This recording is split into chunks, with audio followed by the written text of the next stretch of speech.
All right, ladies and gentlemen, welcome back to Fascinating Facts.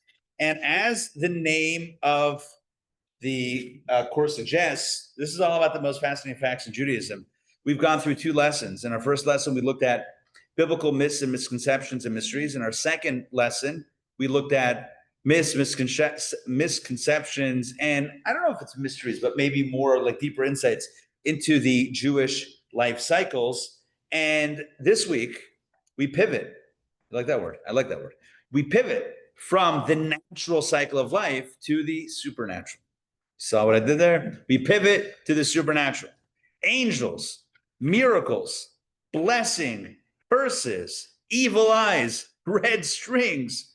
Oh my, that is all on tap today. Buckle up. It's going to be a wild ride. You know, back in the day when you flew in an airplane, they used to call it turbulence. Remember that? They say, oh, we might experience some turbulence on this ride. It's looking like there's some turbulence. They don't use that word anymore. They don't use the T word anymore. You know what they say? Rough air. I'm sure you've flown recently, right? You guys, they have a rough air. Today, no rough air, only supernatural conversations. So I want to share with you the questions we're going to address today. I made a list for myself. So number one, are ghosts, spirits, angels real? Do Jews believe in guardian angels? Does Judaism believe in karma? Are there evil angels? How do miracles work? Do curses have real power? Is the evil eye real? How does it work? Can we ward off the effects of the evil eye if it is real? And do our actions really have an impact on high? Or is what we do relegated to remain right here on earth? These are some of the questions. We'll deal with more. Some of the questions we're going to address today. So I want to begin by taking the paranormal temperature in the room. I bet you never heard that sentence be crafted. So open up your booklets to the first inside page, which is marked as page 82, where it says mythical or mystical. And you all have pens next to you, and you have, you know, these printouts. Feel free to circle your answer. This is going to be, you know, kind of a self-evaluation of what your feeling is about these various four categories. So number one, do miracles happen? So rate it from 1 to 5, 1 being definitely not and 5 being definitely yes. Please rank it. Number two, can people be harmed by an evil eye? Please rank your position on this. 1, definitely not, all the way up to 5, definitely yes. Number 3, do people have guardian angels? What do you think? Again, self-evaluate and circle the number, the answer that best reflects your position. And finally, number 4, can negative speech such as curses and ill wishes cause negative outcomes? Again, please select your answer. Now, I don't want to turn this into a mathematics class, but I will. If you want to tally your answers, right? Yeah, count up, you know, the number. And I'll say this. If the total number that you have is between 4 and 10, I would put you on the lower scale of the paranormal gauge. If you're 10 to 16, I would put you on the medium, in the medium group. If you're 16 plus, you know what? It's like the Ghostbusters, you know, all the alarms are going off. Not in a bad way, but you are someone who believes in the paranormal. So you don't have to share your answers. This is just an exercise to kind of get you thinking about it. So I would say this, you know, this is, I think, something that we would intuitively believe, that back in the day when people didn't know science and people had a perhaps more basic understanding of how the world worked, there was probably more opportunities for people to say, oh, that is a supernatural event. Like, so for example, earthquakes, hurricanes, right? Even thunder and lightning, people might have attributed to something supernatural, something, you know, out of this world. But now that we have scientific understanding and we live in the age of reason, perhaps one would say that everything can be explained scientifically. And yet, despite all this, the most recent poll that I could find that deals with this is from 2005. There's a Gallup poll. You can see it on top of 83. According to a 2005 Gallup poll, 3 out of 4 Americans profess at least one paranormal belief.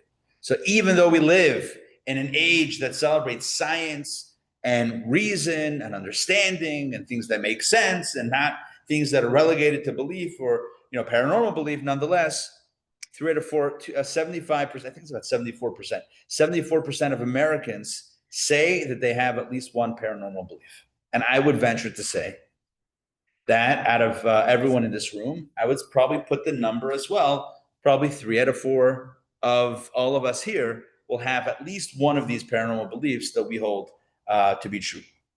The question is, what is the Jewish take on this? Does Judaism believe in angels? Does Judaism believe in miracles? Does Judaism believe in blessings and in curses and in evil eyes? The short answer is yes. The short answer is yes, but that's what we're going to explain today. All right? The short answer is yes. Does Judaism believe in angels? Yes. Blessings? Yes. Curses? Yes. Evil eyes? Yes. Red strings? Possibly. We'll talk about that. We'll talk about all this today as the lesson unfolds. The truth is, there are a lot of sources in Judaism that speak about these kind of supernatural or paranormal entities. And today, again, we're going to go through all of these. But before we begin getting into the specific nuances of how these things work, I do want to give a general disclaimer. And that is, no matter what we say today, there is a fundamental axiom and truth in Judaism that will never change. And that is that God is in control. Judaism does not believe that any other force, any other power has dominion over God or even equal to God. There are some religions that have it, that would have us believe that there's God and then there's an equally powerful opposing force, negative force, evil force, whatever they call it, that kind of stands, kind of neck to neck or side by side with God. Judaism is very strictly monotheistic. When Abraham said one God, he really meant it. He really meant there's only one divine force at the top, and that is God, and everything else is under God's employ. In fact, as we talk today about angels, blessings, curse, whatever we talk about, know this: there is no force in the universe, not a star, not an angel, not a spirit, not an energy that acts on its own and wields its own power. It all comes from God. And to kind of articulate this, we're going to reference the beautiful language of Maimonides in text number 1. Karen, please get us started. Text number 1 on page 83, where he talks about the laws of idolatry, and he reminds us what it means to believe Jewishly about all these things. Take it away. The essence of the commandment forbidding idolatry is the prohibition against worshiping any of the creations, not an angel, sphere, or star, none of the 4 fundamental elements, nor any entity created from them. This is true even if the worshiper acknowledges that God is the ultimate authority. Thank you. And that last line is so important. Look at that. Even if you say, well, I believe that, the constellations or the horoscope, I believe that has power, but I believe that ultimately the power comes from God. Maimonides likens that to a subtle form of idolatry. In other words, even to say that some force in creation has power that's been granted by the Almighty is still to attribute power to something else. Now you might be thinking, well, one second. Judaism doesn't believe that anything has power. Let me explain with an example. The way the philosophers and the halachic scholars explain this is that all of these entities, or all, as Maimonides mentions, angels, spheres, stars, they're all, and I'm going to use the Hebrew phrase, kegarzin biyad hachotzef.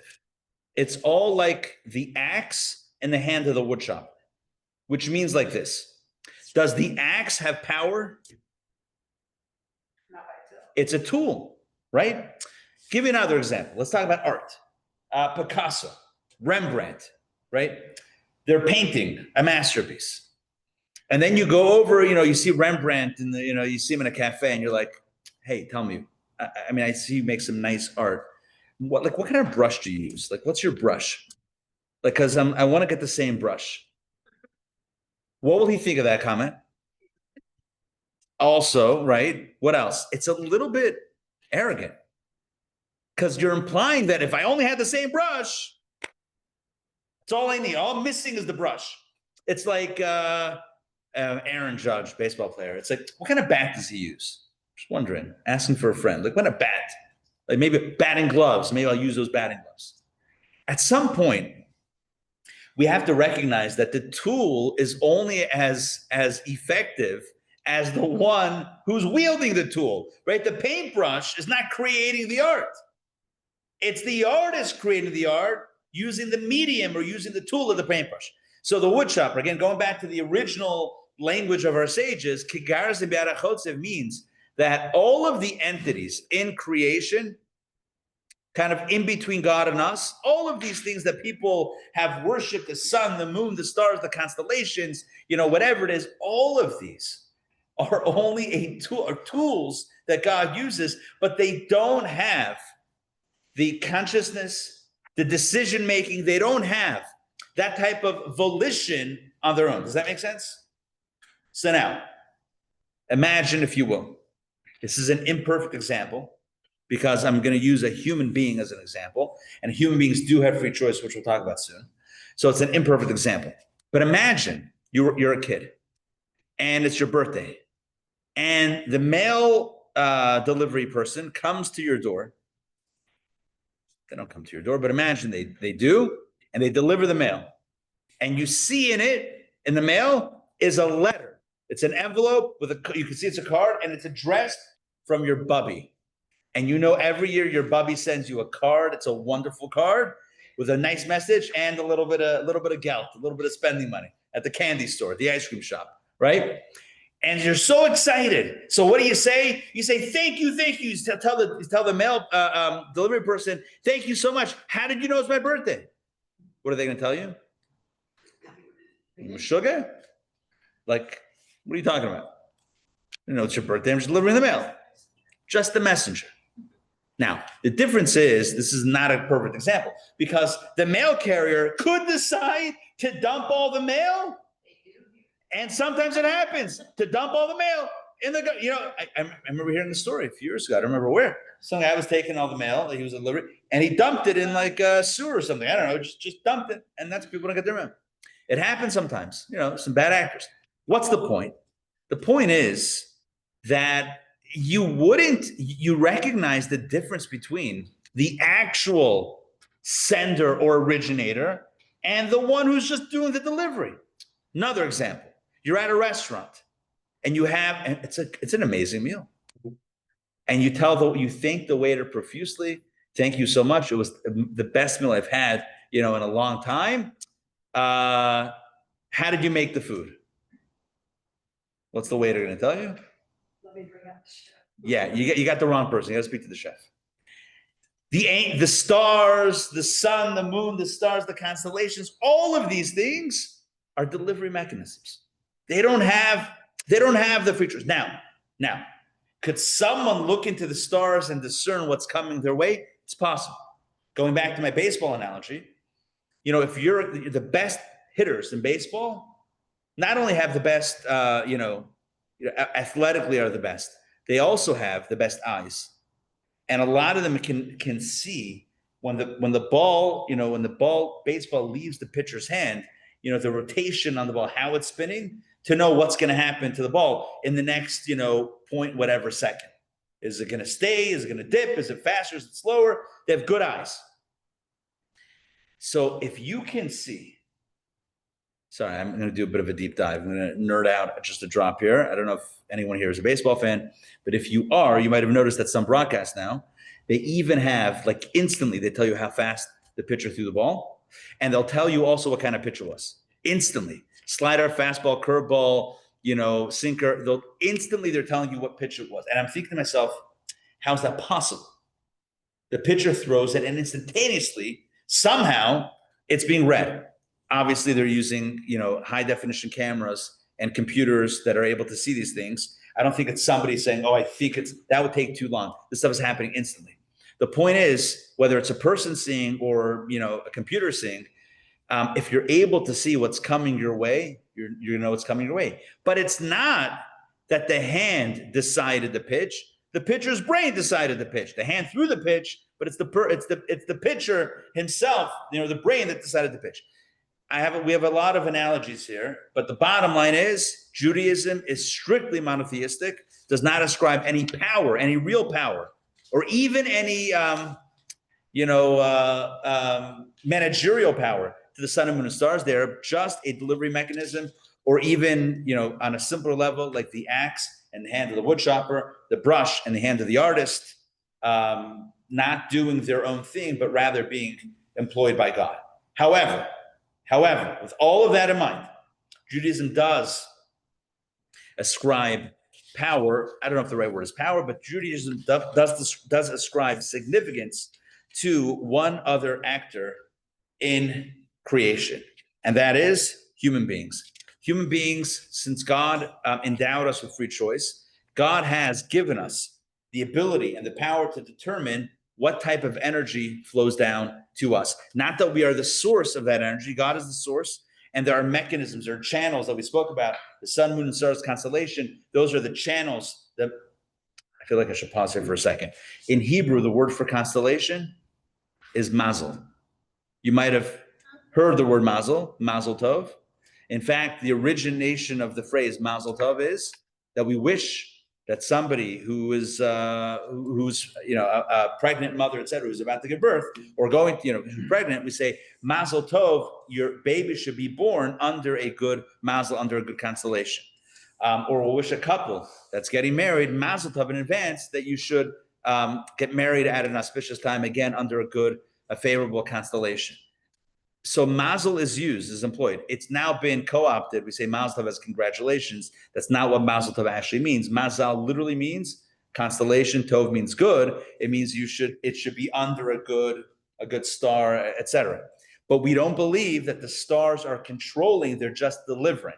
But human beings do pull some levers.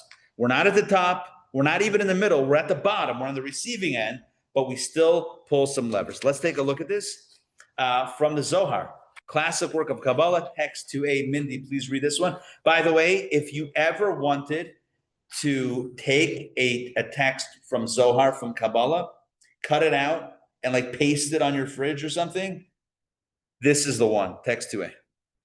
The lower world is always ready to receive the spiritual flow that emanates from above, and the upper world provides in accordance with the state below. If the state below is radiant, then radiance shines down upon it from above. But if the state below is gloomy, then the radiance is constricted. Likewise, serve God with gladness, because human gladness draws a corresponding supernal gladness. You see what that text is saying? It's powerful. The main ideas in that middle paragraph. The upper world, let's break it down slowly. The upper world, that means heaven, provides the lower world, us, in accordance with the state below, meaning with how we are. If the state below is radiant, meaning if we are happy and positive and open, our energy is an open energy, then radiance shines down upon it from above in an open way. But if the state below is gloomy, if we are in a state of constriction, if we are in a state of unhappiness or anxiousness, if we're somehow constricted, then the radiance is likewise constricted. Basically, here's the rule of thumb. The way we are, how about karma, right? The way we are is the way the energies and the blessings flow down upon us. So if we're open energy flows. If we're closed, then closed and constricted energy flows. This is a teaching not from the East. It's not from, when I say East, I mean, this is not Buddhism. This is straight up Jewish mysticism. Along these lines, I got to tell you a funny story. There's a rabbi that I know. He's a colleague of mine. He's older, but he's wonderful. We've had him a few times in Atlanta. His name is Rabbi Label Wolf. He's from Melbourne, Australia. He wears a beret. He's got a great accent, and he's a tremendous scholar. He wrote a book called Practical Kabbalah. Also, he's phenomenal. He was once speaking, and he told the following story. He said he was in Melbourne. He lives in Melbourne. He was in Melbourne. It was Friday afternoon. He's shopping, for Shabbat, and he sees two young guys. They look like they're not from Melbourne, and they're speaking Hebrew. So two young Israeli, early 20s. And he goes over to them and they have a conversation, and they basically said they finished with the army and they were, exploring, touring, traveling, and they ended up in Australia. They went to the Far East, then Australia. And so he invited them for Shabbat dinner. And they said yes. So they come over for Shabbat dinner. And they were talking about their travels and how much they learned, how much they discovered, spirituality, this, that, the other. Oh, it's unbelievable. Great. He said, so what did you like? What took you? So like, what's captured you? They were so enthralled by like Eastern meditation and spirituality. So they shared a few concepts. He goes over to the shelf, pulls out some Jewish books and says, take a look. It's right here. So what they say? Oh, we didn't know they translated that into Hebrew. Unfortunately, sometimes we don't even know what we have in our own backyard. Right? We think we got to go elsewhere. And meanwhile, it's right in our backyard. You're into karma and you're into energy and flows of energy and open state. So you get open state. Great, study Zohar. It's right in Kabbalah. You don't need to go elsewhere. The point of this class is not to say you should. It's not the point of the class, although it's coming up. The point is that human beings do control some levers. We don't control. We're not at the top. God is at the top. We're not in the middle. We're not the delivery mechanism. We're at the bottom at the receiving end. But God has endowed us with free choice and with the capacity and the capability to be able to pull some strings. As I always say, I can always pull some strings if you need. Now, text to, you know what, Mindy, you got two more. Text to B and text to C, but let's do one at a time. Text to B, please. Know what is above you. All right, so this comes from a Mishnah in Pirkei Avot, Ethics of the Fathers, chapter 2, Mishnah number 1, Da ma lamayla mimach. Simply it means know what's above you, meaning be aware, be cognizant of God Almighty who is above you. Good. No, not on there. Sometimes on the arcs, it will say that. Da ma lamayla mimach, know what's above you. Okay, good. Comes along the Hasidic master, the Maggid of Mizrich, in text 2c, and he completely reimagines the meaning of that teaching. Know that all that is above is dependent on you. Look at that. It's not know what is above you. Know that what is above is generated by you. Meaning, not generated, maybe that's it is somehow influenced by you. Kabbalah teaches that we are all influencers. You don't need an Instagram channel or Instagram account. You don't need a TikTok account. You don't need any of that. You don't need any social media.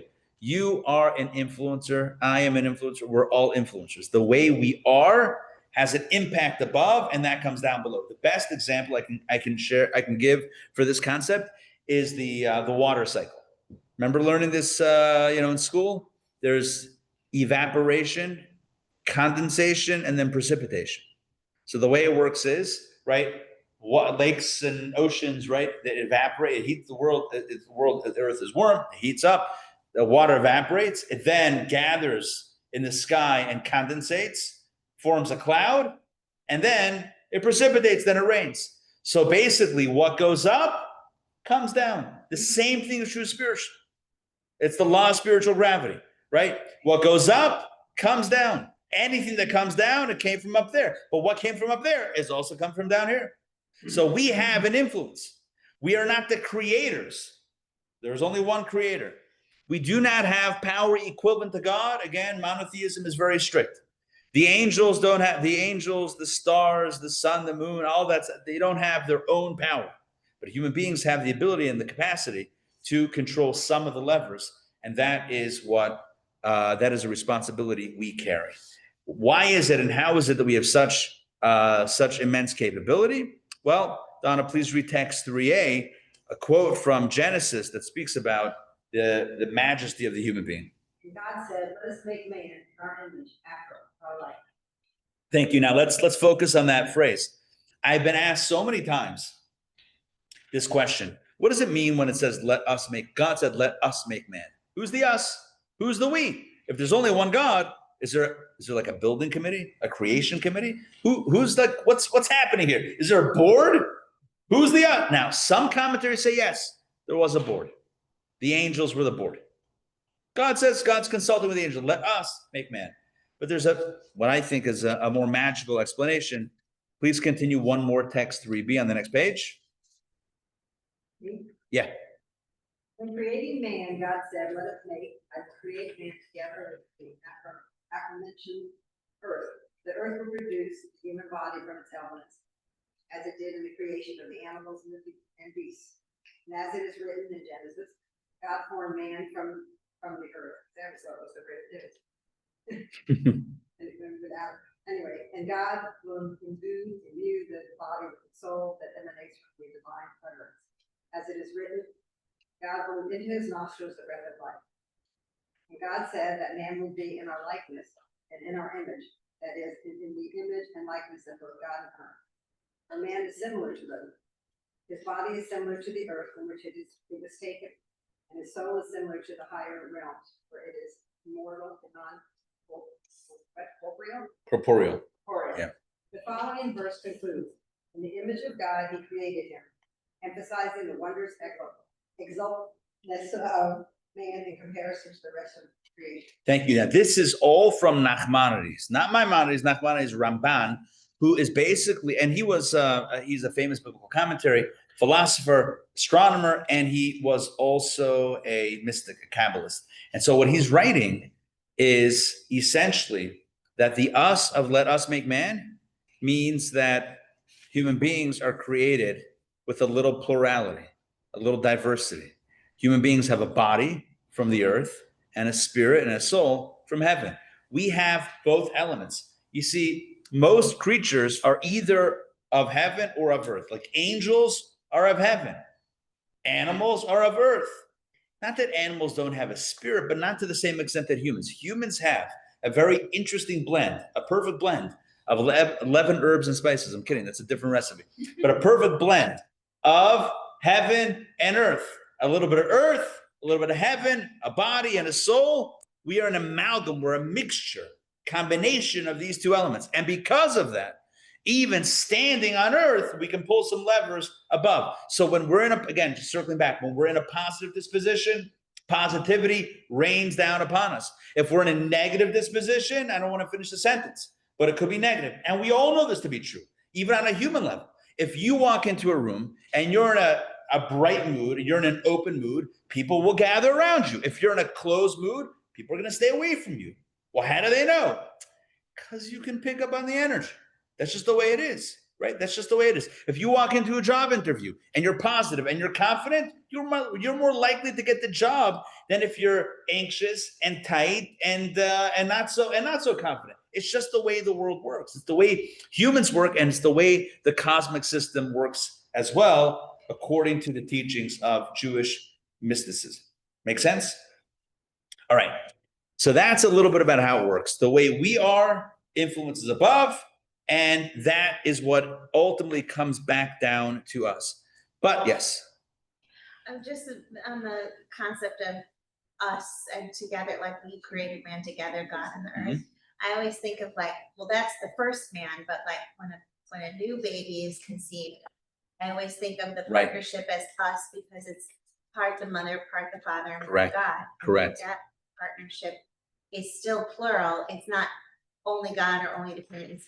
The parents and God is very well stated. Very well stated. Correct. So what meant? Yeah, very well stated. The first man, Adam, was created literally from the earth. Every subsequent human being is born of people, right? Human beings and DNA and genetics, right?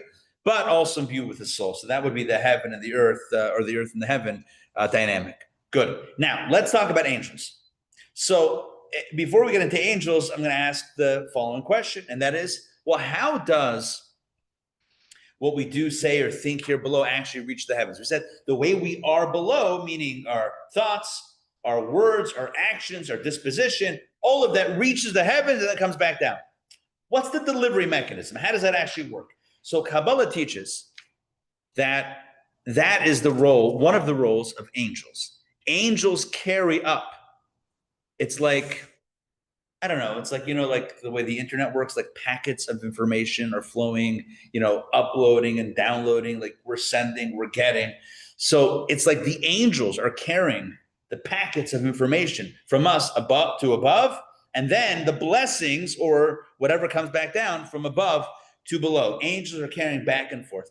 So to get into a more elaborate conversation about angels, look at page 87, and let's think about this together. Can you identify some biblical stories in which angels figure prominently? Let's go. What do you guys think? Yeah. Abraham, when the angels came to his tent, he invited them in. Good. Philip reminds us of the story of the three angels that are visiting Abraham's tent. Excellent. Jacob wrestled.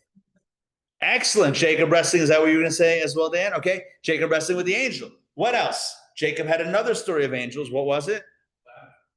Oh, in his dream, when he leaves home, right? He goes down, he lays down to go to sleep, and he sees, Jacob's ladder. He sees angels. What else? More biblical stories with angels. What do you think? What can you recall? Remember Hagar and Ishmael? Right? So Sarah's maidservant, Hagar. So Abraham is with her and she has a child, and that's Ishmael. But at a certain point, so he's a negative influence on Isaac, and so he sends them away, and it gets a little bit dangerous. And then an angel appears to Hagar and says, "Don't worry, everything's going to be okay. Your son's going to live, you're going to live, and he's going to be a great and mighty nation," etc. Okay, so that is that. We talked about the three angels of Abraham. The binding of Isaac. Remember, right when Abraham he's got the knife in hand. What happens? Angel of God says to Abraham, not so fast. Not so fast. God said to put him up on the altar. He didn't say to actually take his life. That's not what he said. All right, what else? We just read this in the Torah a few weeks ago.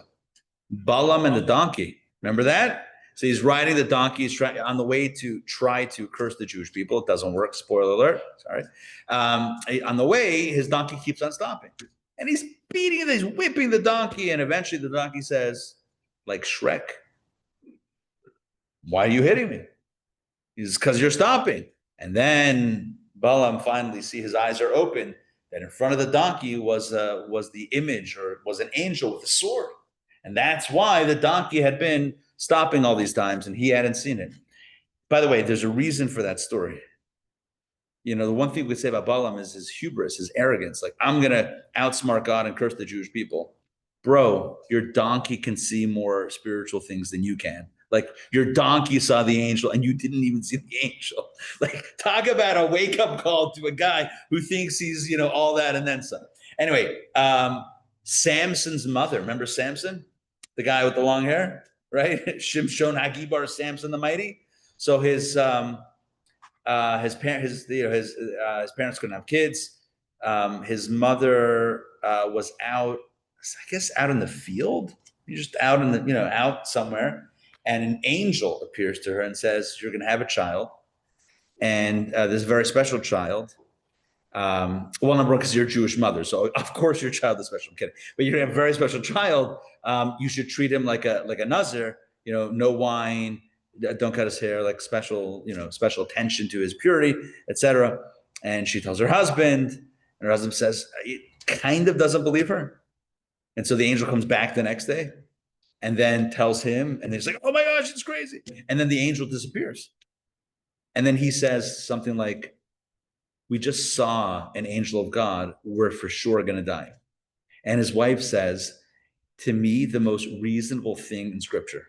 She's like, "Why would we die if he told us we're having a kid? That makes no sense. We were just told we're going to have a kid. Why would we then?"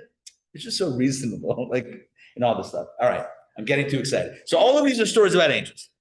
All right, so what are angels? What do they look like? I know what you're thinking. They're white and fluffy and have wings, or maybe they look like Michael Landon, right? Maybe something like that. What was he in? He was in Michael Landon. Touched by an Angel, right? Yeah. I don't know, maybe. If not, we'll just assume that it is. Okay, so angels, so here we go. Judaism teaches that angels are spiritual beings. Now, they are creations with souls and bodies, but the bodies are not like our bodies. Our bodies, give me 1 second, let me just explain the bodies thing. So according to Kabbalah and Jewish philosophy, so all physical matter is comprised of 4 elements. I think there was a band named after these 4 elements: earth, Oh, 3 out of 4. Earth, wind, fire, air is the last one. Eish, ruach, mayim, afar. Those 4 elements is the basic composition. And by the way, there are scholars that try to kind of like reconcile the periodic table and the elements that science speaks of to these 4 elements. Whatever, there's a lot of work that's been done in that conversation. But be that as it may, it says that the angels only have 2 out of the 4 elements. Their bodies are comprised of the more ethereal elements, which 2 are more ethereal? Huh? Air. Well, wind is air, same thing. Wind and fire. There, let's use wind instead of air. Wind and fire. Those are the 2 elements. We are combined also of water and earth. We got the heaviness part of it, which makes us physical. They're spiritual, but they still have a spiritual body, as it were, but it's comprised of more ethereal substances. They do not possess any physical features, no color. They're not white. They don't have wings, nada. And I know what you're thinking. What do you mean? Angels don't have wings? You think they're actually flying? Of course, they're not actually flying. They're described in the books of the prophets as having wings, but it's not a literal, it's metaphorical. It's like, why wings? Wings is a connotation of flying or soaring or elevating. And yes, angels have the ability to elevate and ascend, but they don't actually need wings. You know what else they don't need? They don't need a ladder to get up to heaven. Remember Jacob's dream? It's not like the angel's like, oh, try climbing an actual ladder. Angels are spiritual energies. They don't need wings. They don't need, They don't have legs either, don't they? I read Correct. They have 1 stationary leg. That's also metaphoric. So let me explain. Let me deepen your question. So we know that when we pray the Amidah, there's a custom that we put our 2 feet together when we pray the Amidah. So first of all, Amidah means standing. It's a standing prayer. Other prayers we can sit or stand. The Amidah is a standing prayer, assuming that a person can't stand, obviously. But there's a tradition to put your feet together. Why? Because like angels only have 1 foot. They don't have 2. But what if I told you that angels don't have any feet? There's no legs, not 2, not even 1. There's no physical body. They're comprised of spiritual. It's a spiritual thing. It's like sound waves. Can you see a sound wave? I mean, if you had a tool, you can measure it, but you can't see it. Right? It's not like when I'm talking, you see letters floating through the air. It's still real. It's still reaching your ears, but it's not like it doesn't have a physical body. The words don't have a body, even though language has containers. Words are bodies that contain ideas. And as I'm speaking right now, hopefully you're understanding me because you understand the language. And you understand that every sound is making words, making sentences, sharing ideas. The ideas are contained in the containers, but it's not physical. So what does it mean that angels have only 1 leg? So the difference is like this. When we walk, right, we have 2 legs. 2 legs allow us to walk and move forward and really climb and grow. Angels have 1 leg, not literally, but in the metaphorical sense, that they're pretty much omdim, they're stagnant. Angels can't radically shift their positions. They can't radically ascend or elevate or grow. Angels are pretty much static spiritual beings. God creates them to be a certain way, a certain modality, and that's the way they stay. They don't typically move around too much. I don't mean physically. I mean on an elevation level. They're pretty much where they are is where they are. That's what angels are. So let's talk about angels a little bit more. So that's what they look like or don't look like. But what do? So angels, like all spiritual entities and forces, carry out their tasks. So their task, as I mentioned before, is to assist in the moving of energies up and then back down.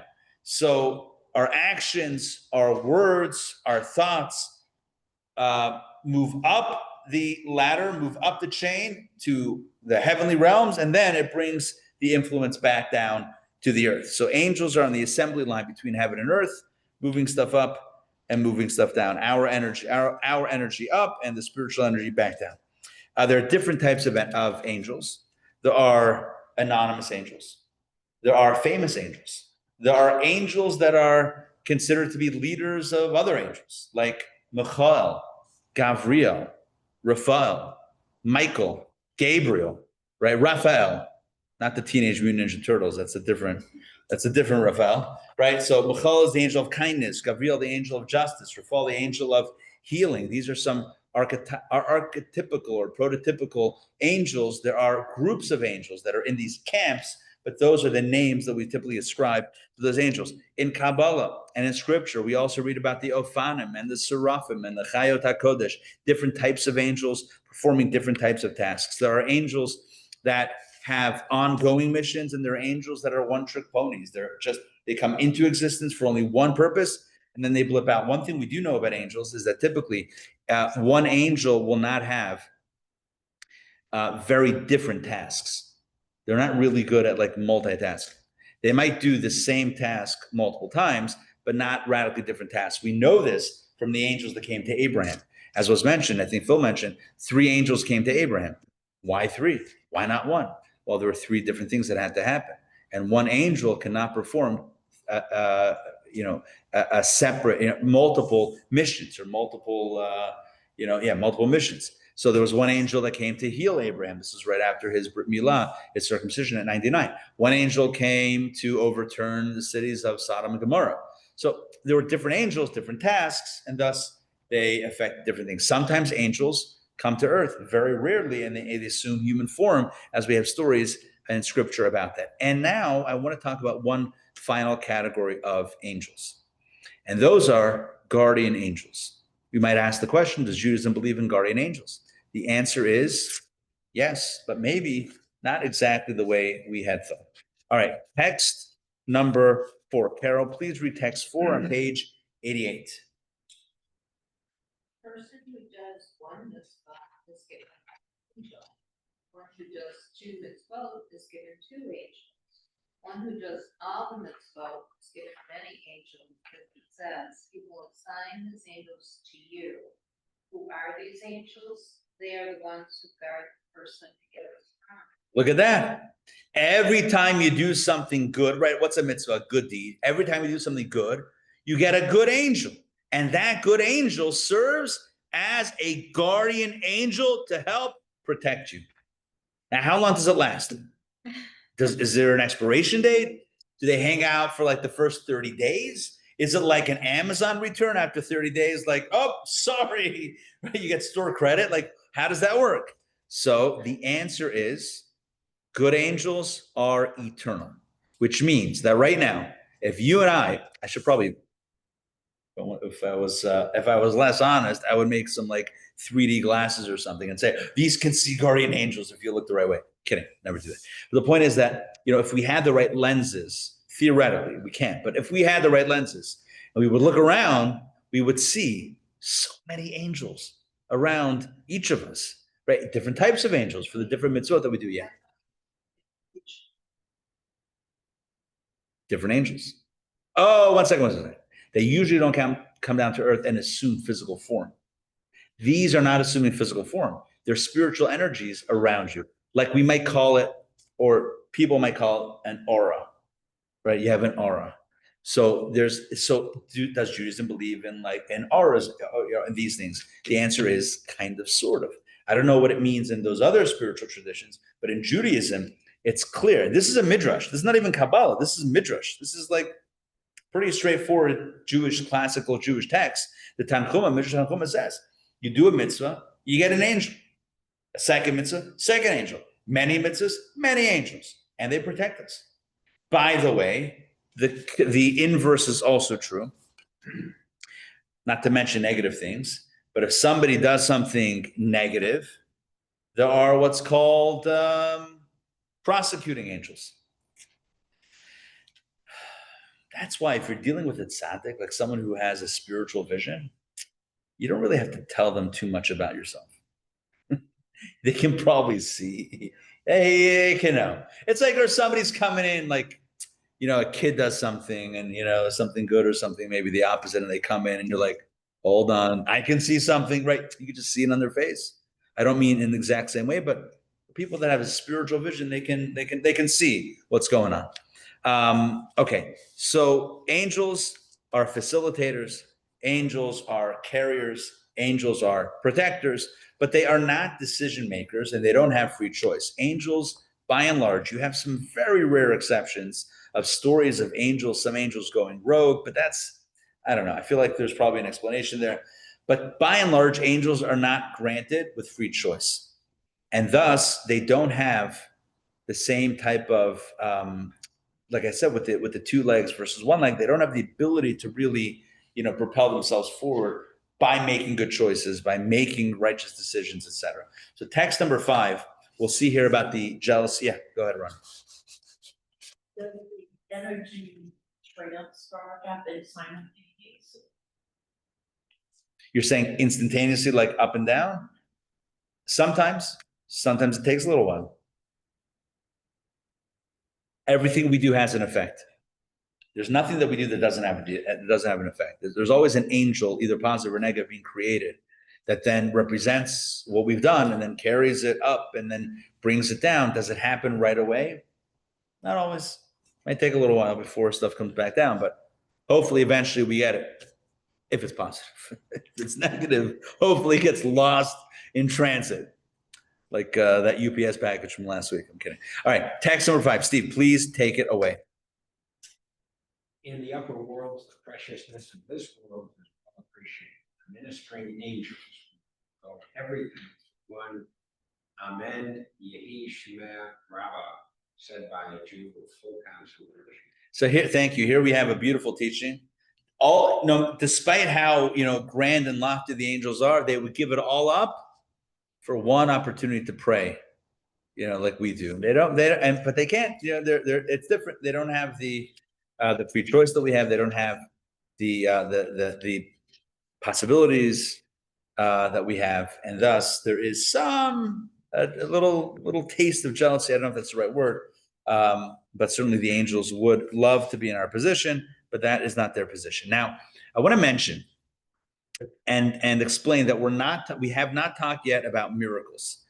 All of this is the natural cause and effect that God kind of set up within the parameters of this world. God created a world that has, actions and consequences. If you want to look at this on a very literal level or physical level, you could say that here's an example. So example would be fire is hot. If you put your hand close to fire and your hand gets burned, fire is not punishing you for violating its boundaries. It's not a punishment. It's a natural consequence. It's just the way the world works.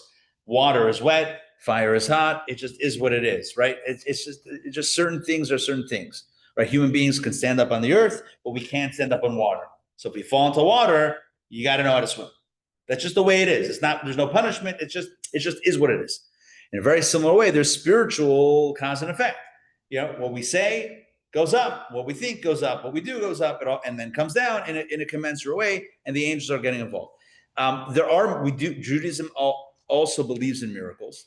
That would be a supernatural type of, where God is dealing with the world in a supernatural way. That's breaking the boundaries of nature. So typically, nature is the way we know it to be. But when the sea splits, or when the Nile River turns to blood, these are things that would be constituted as miracles and defy the natural cause and effect systems. Miracles can either be unsolicited from God, kind of unilateral, or they can be a response to our request. In fact, there is a prayer style in which the prayer begins with the words Yehi Ratzon, which means may it be your will. We pray to God, let's say for healing, for somebody that needs some sort of miraculous recovery, or some other miracle. If somebody needs a blessing, and by all accounts it doesn't look like it's physically possible, there's still an opportunity to pray, and we ask that even though it doesn't seem to be in the cards, but we ask that God change the cards, so to speak, and make the miracle happen. This is also true why people, we said last week, why people add a name to someone who's ill. We add a name so that it can bring a different mazel, different blessing, and maybe even a miracle. All right, so all of that is about miracles. Now, so I know Al Michaels in 1980, hockey. Do you believe in miracles? When the U.S. beat the USSR? Yes. Judaism does believe in miracles. Al Michaels, you can rest assured, Judaism does believe in miracles. We also believe in kind of the cause and effect and the angels getting involved there. Now, let's talk about blessing and curses. Now, because we can influence above, as we said, but how do we have that influence on high? Certainly, it's by studying Torah and doing mitzvot. Those are obvious paths. Those are obvious paths for eliciting positive energies and blessings on high and bringing them down below. But there are other ways to affect change for good and for bad. And now let's focus on the power of speech. This is going to be page 90, the power of speech. And I love that quote from Emily Dickinson right at the top. A word is dead when it is said, some say. I say it just begins to live that day. That's a wonderful quote. And I think it really carries a lot of meaning. Some people say that a word is dead, meaning once you say a word, well, it just is. It is, right? You can't change it. It is, but words can live on. So let's talk about this for a second. Think about in your life when somebody said something harsh, judgmental, unkind, critical, and how that affected you. Think about, conversely, somebody in your life that said something positive, generous, flattering, empowering, and how that affected you. I say this often in different classes, different contexts. I believe, and I might be, this might just be my experience, but I think we are so powerfully affected, not just by what happened to us, as we were getting older, in our youth, but what people said to us. Think about something that you excel in or that you're excited about. It's very possible that at some point someone said to you, "Hey, you're good at this," right? Like you're a good singer, right? Or you're, whatever. It's like you're good at this, or you're a good artist, or you're great with numbers, you're great at math, or you're great with English, you're a good writer, something like that. And you said, "You know what? I actually am." And then you ran with it. And I would say along those same lines, but the opposite, that there might be things that today you tell yourself the narrative is, I can't do that, or I'm no good at that, right? I'm not a good artist. I'm not a good musician. I'm not a good whatever, because at some point, someone said that you're not good at that. And that became your narrative. The narratives that we hear, the narratives that are shared verbally and otherwise are so, so powerful. So we are affected by the words that people say. We're affected by what we hear. And others are affected by the words that we utter to them. But, and here's the question, what if the other person never hears the words? What if I'm standing in a closed room and I say something negative about someone else and they never hear it? There's no recording, right? There's no cameras, no recordings. They will never hear what I say. Could that negatively affect them? The answer Jewishly is yes. Take a look at text 9a. Very, very powerful. Diane, please read text 9a all the way at the bottom. We're going to go back to the text I skipped. I'm just going a little out of order. Bottom of 92. You shall not curse the dead person. Okay, this is a biblical prohibition about not cursing a deaf person. And the question is, well, why not? They can't hear anyway. What's so wrong if I curse them? Right? It's like a crime without a victim. It's a victimless crime. I cursed someone, but they never heard it. So maybe it's fine. Comes along the Sefer HaChinuch. It's a book that explains all the mitzvot and their philosophical meaning. Text 9b. Diane, one more, please. It says he commanded us not to harm our action, for a person's words have power. Look at that. So beautiful. Thank you for reading that. Comes along the Sefer HaChinuch, and he says that just like you can't punch someone in the face, I'm paraphrasing, you also can't speak in a negative way, even if they don't hear. Doesn't matter. It doesn't matter, because words have power. Words can create harm even if the person never hears it, because there's something about verbalizing things that makes it a reality into this world, that brings it to life.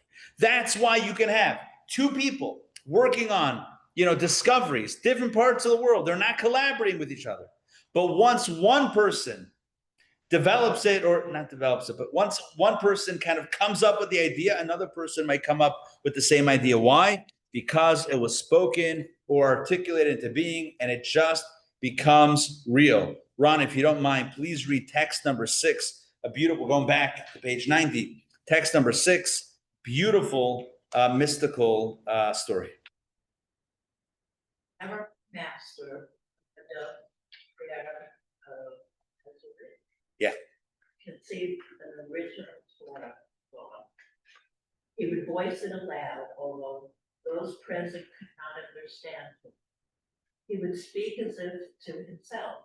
By articulating the idea, he would draw it into this world.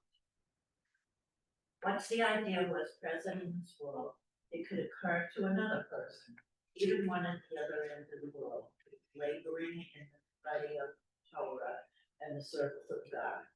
Had it not been drawn into this world, even if the other were toil mightily, he would not arrive at this idea, for it would still be in him. Isn't that interesting? He would get a novel insight, the Maggid HaMizrach would get a novel insight, would speak it into, verbalize it. And then someone else could also have access to the idea, even if they're not around, even if they're not the other side of the world. Why? Because there's something about speech that brings things into being, that makes something real. Because of this, blessings and curses hold tremendous power. Take a look at the Talmud. Text number 7. Phil, please read text number 7, page 91, about blessings and curses. Rabbi Elazar said in the name of Rabbi Hanina, let not the blessing of an ordinary man be unimportant in your eyes, for 2 great men, David and Daniel, received blessings from ordinary men, and they were fulfilled. David was blessed by Araunah, as it is written, and Araunah said to the king, may God, your God, favor Samuel. Daniel was blessed by Darius, as it is written, your God who will continually serve with you. Continue on the next page, please. One more paragraph. Rabbi Elazar further said in the name of Rabbi Hanina, let not the cursing of ordinary man be unimportant for your eyes. Because Abimelech cursed Sarah, saying, behold, this is to you a covering of the eyes. And this was fulfilled in the progeny, as it is said, and it came to pass that when Isaac was old, his eyes dimmed. Thank you. So blessings, even if you think, oh, what this is an amateur blesser. This is not a sage or saint or righteous man. This is some stranger on the street that's giving a blessing. What does it matter? Someone says something positive. It's amazing. It opens up channels of blessings. What happens if somebody does the opposite, God forbid? Abimelech, who this guy? This guy, Abimelech. He says to Sarah, this is a covering of the eyes. And guess what? Her son's eyes were covered, meaning he became blind, Isaac, and later in his life he became blind. So what's the point? The point is the blessings and the curses, the things that we say matter. Text number 8. Halim, please read this. Text 8 from Proverbs. Death and life are in the hands of the tongue. How powerful is that? Death and life in the hands of the tongue. You know, they used to say back in the wartime, from what I understand, loose lips sink ships. But it's not only if you go to a bar, at night with your buddies and you talk about the strategic position of the Navy, that you're putting, the ships at risk. That's very literal, right? That's literal.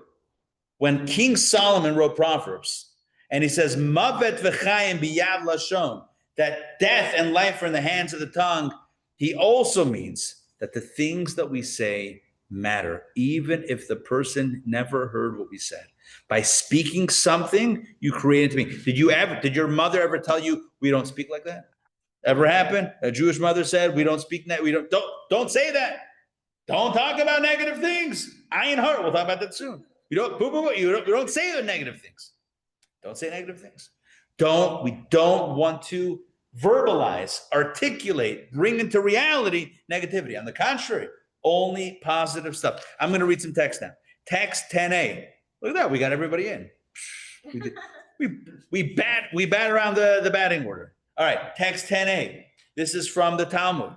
It says, Lashon hara, evil gossip, slays three: the speaker, the listener, and the subject of the gossip. Now, let's break this down. The speaker, I get. You're somebody speaking ill of someone else. That sullies your soul. The listener takes two to tango. If there was if you walked away, they couldn't speak. If you're engaged in the conversation, you're complicit in this slander, in this gossip, in this gossipy goo. But what about the subject? Why is the subject harmed? Why does it say that evil gossip slays three and the third is the subject? What? That's the poor victim. Why is the victim slain? Oh, simple explanation is because sometimes you speak bad about somebody, you ruin their reputation, right? You're killing them, right? You're killing the reputation. That's a simple explanation. A deeper explanation is when you speak ill of someone, you bring out the worst possibility for that person, and you've now brought it out into the world. You've spoken, you've articulated something bad, and you've made it manifest. By the way, this past week, we've seen, I'm not defending anyone's actions at a concert, at a Coldplay concert. You know it was coming, right? I'm not defending, and people should respect their marriages, etc. Fine. I'm just saying, since when did gossip? I know since when, because America is not driven by Torah values. But at least we should know not to derive glee from other people's downfall. That's not a Jewish thing. It's not a Jewish thing to be so excited about watching people's lives blow up and then wanting to share that. And wow, maybe you could inflict more damage or get more people to laugh at people. That's not a Jewish thing. I understand, there's consequences for actions. I get it. But since when do Jews, and I'm not saying anyone did, but I'm just saying it's not a Jewish thing. It is what it is. We live in a world and that's the currency of the world is gossip. So one of the currencies of the world is gossip. It's not a Jewish currency. Judaism says that Lashon hara is bad. It's a prohibition and it kills three: the speaker, the listener, and the subject. Why? Because things spoken have an effect. Take a look at text 10b. This is a beautiful explanation, probably written better than the way I just said it. Text 10b. The nature of speech is that of revealing something that was previously concealed in thought. In other words, what is speech? Speech is taking something that's in your head and revealing it to others, right? You might be thinking something and then you share it, and now someone else knows what you're thinking. So it's revelation. Thus, when another's evil is revealed through speech, it has the capacity to do spiritual harm to the person about whom the evil is spoken. Were this evil, next page, not to have been revealed through speech, it may well have remained dormant and not elicited the unfortunate ensuing results of its revelation. It is axiomatic that positive actions have a greater degree of efficacy than negative actions. If speaking of another's evil qualities and traits harms that individual, surely speaking of the other's good qualities and traits has a positive influence upon the person so praised, and thus we should use our tongues and our language and our words only for good and for blessing and for healing, and not, God forbid, for the opposite. Just follow the lead of God. God created the world. How did God create the world? Through speech. God said, let there be light. God said, let there be a firmament. God said, let there be, let the waters separate. God said, God said, God said. What did he do what did he do with his words? What did God do? He created. Didn't destroy, he created.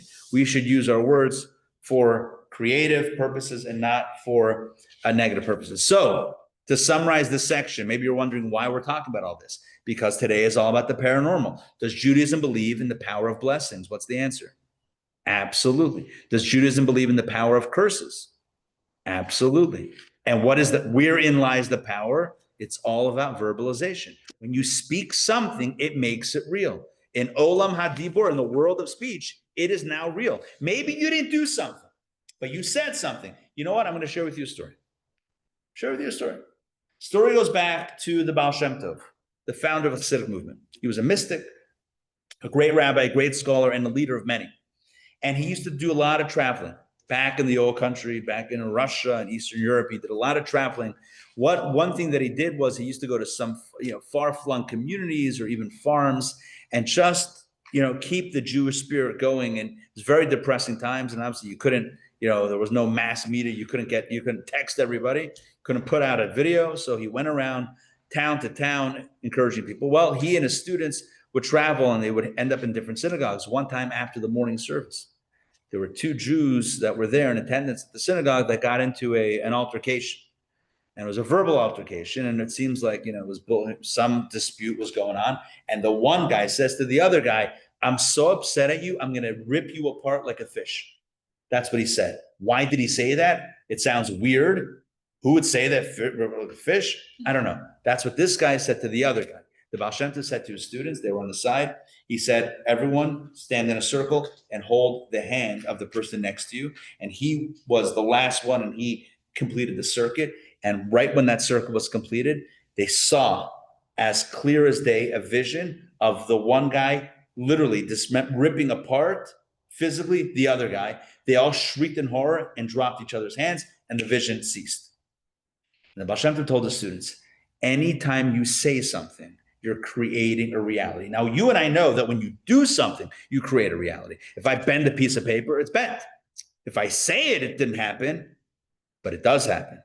It happens on a realm that we may not be able to see typically with our eyes, but speech creates a reality. And speech, language matters. Words matter. The things that we say that are positive build and create and heal. The negative things do the exact opposite. Let's use our words carefully. We're going to conclude today's class with a discussion about the ayin hara, the evil eye, because all that we've said thus far is about the power of action, the power of speech. But Judaism takes it a step further, and this is the final step today. Not only do our actions matter, to influence the higher realms, not only do our words matter to have an influence here, but our thoughts also matter. When we think positively about someone, it affects them positively. But if, God forbid, we think negatively about someone, it could also, God forbid, affect them negatively. And we call this the evil eye and the good eye, the ayin hara and the ayin tov. We're probably most familiar with the evil eye, right? What is the evil eye? It doesn't actually mean an eye. It's not a physical eye. Evil eye means when you look at someone and you think something negative. The good eye is when you look at someone and you think something positive. When is the evil eye likely to rear its ugly head? It's a very interesting scenario, and I'm sure we can all relate to this. If somebody is blessed with something and we're a little jealous and we see the blessing and we think to ourselves, why not me? That's the easiest of it. You're a tzaddik if you think that. All right, that's already good. Yeah, that's fine. If you think of that, then that's great. Then you got a halo. But sometimes a person says, I wish that was taken away from that person. I'm just saying, not you, present company excluded. But it's possible that somebody might look at someone, begrudge the other guy's blessing, and on some dark place that they would never admit to anyone else, they might say in their own heads, I'd like to see that smile wiped off their face. I mean, think about it. Just going back to the story. I mean, was there anyone in this country that somehow, derived some sort of pleasure from watching people's downfall? And if so, ask the question, why does that make someone happy to watch someone else suffer, lose things? Where does that come from? It's all part of, and I know spreading it would be the talk, but thinking it would be the evil eye. So let's talk about the evil eye for a second. Let's look at some text. 3 or 4 minutes, we'll close everything out. Text number 11, page 95. When one views another with a good eye, he blesses and draws good upon his friend, and he too is blessed. Meaning, if you look at someone, you're like, oh, you know what? I wish this guy just got a good break. Maybe get a raise or something fortunate, a blessing. Then you know what? It actually helps the other guy. Just thinking about it. You didn't say anything. Just thinking about it helps the other guy and helps you. Let's continue. As it is, the opposite is true as well. As it is stated in Proverbs, one with a good eye shall be blessed. And using alternate vocalization, it could be read as one with a good eye shall bless. So either shall be blessed, shall bless, either way, it's good. And well, what about the opposite? Someone looks at someone else and says, oh yeah, I wish they would lose their job. I wish that fancy new car would end up, not so fancy anymore. Imagine you think that in your head, not you. President can be excluded. Somebody thinks that in their head. It can cause tremendous harm to the other. And it can also, God forbid, come back and boomerang back on the one who's doing the negative thinking. All of that is what we call the evil eye. By the way, the evil eye is so real, meaning real. Of course it's real. Do people think ill of others? All the time, unfortunately. It's so real that every day in the morning prayers, as part of the morning blessings, in the morning liturgy, I can't say every, I haven't looked at every Siddur, in the prayer books that are in synagogues and homes, Jewish homes around the world, we say the following, we recite the following blessing, text 12. May it be your will, God my God, as God of my fathers, and God of my fathers, that you protect me this day and every day. And you mentioned a few things. One of them is from an evil eye. Protect me from an evil. What does it mean protect me from an evil eye? We're asking God, please, may no one wish me harm.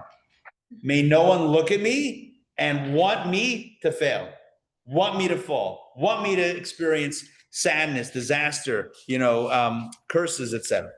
Take a look at text 13. This is something that we're all very familiar with, the Chidah. The Chidah writes, one who praises another regarding wisdom, wealth, children, and the like, should also offer a blessing that he not be affected by the evil eye. You see someone pushing a stroller. Say, wow, those are beautiful children. Mazel tov. And then what do you say? Cain ayin. But the original is Cain ayin hara. What does that mean? May no one ever look at you and wish you ill and your children ill. I don't, but I'm blessing you that no one else should either. Yeah. That's what Kenahora means? Yeah, Kenahara is when you say it very fast and then you forget what it really was. The real word in Yiddish. Kenahara is Cain, which means there shouldn't be. Ayin hara, evil eye. So when do you say that? You say that when you see something so beautiful. And you would be so horrified. If anyone would ever want that to be taken away, you say, Kenahara, or Kenayin hara, or Bli ayin hara. Same thing. May there not be an ayin hara. May there not be an evil eye. So text 13 is why Jews say Kenahara. I mean, what's evolved to sounding like, at least because we say it very fast. Bli ayin hara. Yeah, Bli ayin hara. Also the same thing. What? Wow. Somebody says that they got a raise. Wow, that's amazing news. Bli ayin hara means no one should, not me, but even anyone else, no one should look at you and wish you ill and etc. Because of this affects Jewish practice. In halach and Jewish law, there are certain things that we don't do in order to make sure that we don't make anyone jealous that they might have an evil eye about us. Text 14a. Look at this. It is forbidden to stand near another's field when the crop is ready for harvest. You know why? Don't set yourself up for an ayin hara against them. Yeah, don't set yourself up. Don't stand outside a Lamborghini dealership and watch people drive off because you might. I'm kidding. That's not what it says. But don't stand by. I don't know what the equivalent is, but don't stand by the field by the other guy's field because you're just setting yourself up to be jealous and maybe to think, we should all burn down. Again, it's dark and evil. Who would think that? People would think that. Text 14b. By the way, this is very practical when it comes to a simcha, a bar mitzvah, a wedding, an ofruf, whatever. 14b. This is still practiced to this day. In principle, two brothers or a father and a son can be called up to receive consecutive aliyot, meaning getting called to the Torah. This is not done, however, to prevent the evil eye. Meaning, in a synagogue, typically, again, some may do this, and you alternate it, right? Yeah, that's why you alternate it, to not cause, right, for Rabbi's bar mitzvah, to not cause the evil eye. Because if the congregants see, oh, look, the Margolises, look at all that. a bunch of siblings or a bunch of this. We're like, oh, who do these guys think they are? The next thing you know, somebody might have an evil eye, an ayin hara. You don't want to do that. So to preclude that, you don't set up others to become jealous. Does that make sense? So you would stagger your aliyot. You would stagger. You would do some from here, some from there. You would kind of alternate. That's what we do. We don't put two brothers or a father and a son kind of in a row. Again, some synagogues may do that, and it's fine if they do, but some don't for the reason of an evil eye. I'm just pointing out how real evil eye is, that in the code of Jewish law, it's mentioned. The Talmud, text 14a, it's mentioned. Evil eye is a real worry, a real concern. So how do we protect, and this will conclude with this, how do we protect against the evil eye? I'm going to give you 4 strategies. Look at that. It can, father and son can be called up. No. In principle, they can, but it's not done to prevent the evil eye. Meaning, technically, there's nothing wrong, but practically, some don't do it for that reason. Yeah. How do we protect against the evil eye?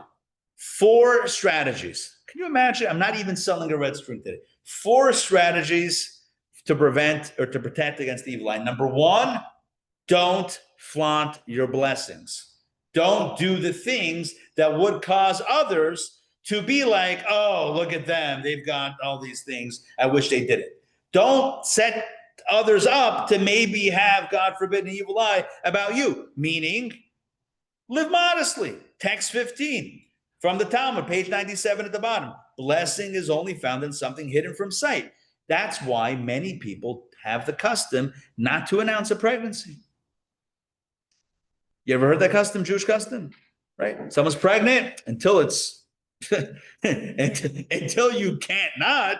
Well, we don't do that. Some people don't decorate a baby's room, nursery beforehand. Why?